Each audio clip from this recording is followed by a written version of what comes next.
Okay. Hi, Jeff.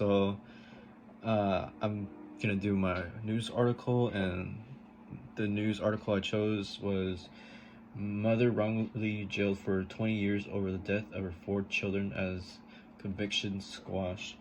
So basically, what happened was that this woman was wrongly accused, and she was in jail for over 2 decades.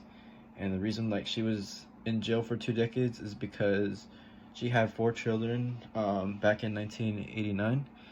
They were dead after a couple years. So basically, what happened was that her first child died 2 years after she was born.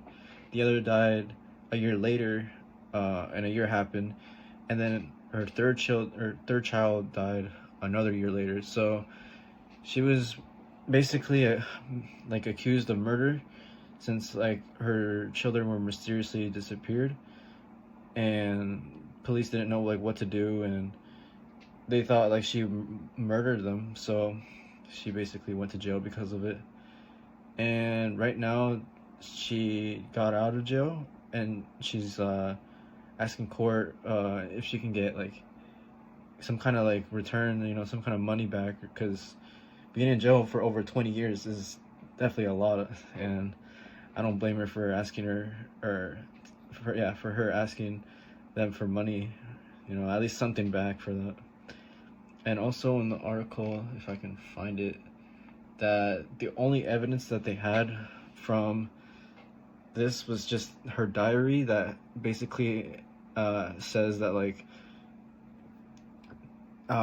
it's just unfortunate that my children died, and it's basically kind of just talks about she's in her diary she mentions all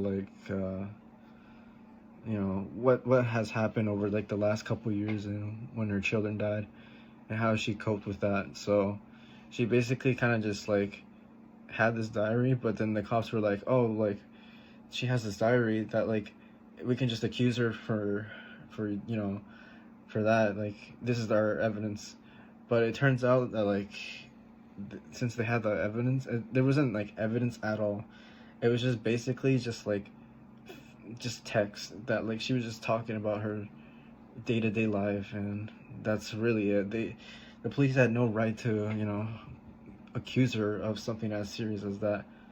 And it's sad because the children had this disease called SIDS, and it's basically they just die. According to the article, it just says they die for no reason. But basically, this disease is they only live for about a year at most. But what's crazy is that her fourth child lived for a couple years more, and she died I think at 7 years old. And yeah, no, it was just mysterious because when they all died, the police were just all concerned. This happened in Sydney, Australia, so I guess maybe it's just different over there, in terms of being convicted and all that. But good for her, at least she's out. But yeah, very unfortunate situation that happened overall. But yeah, that was my article.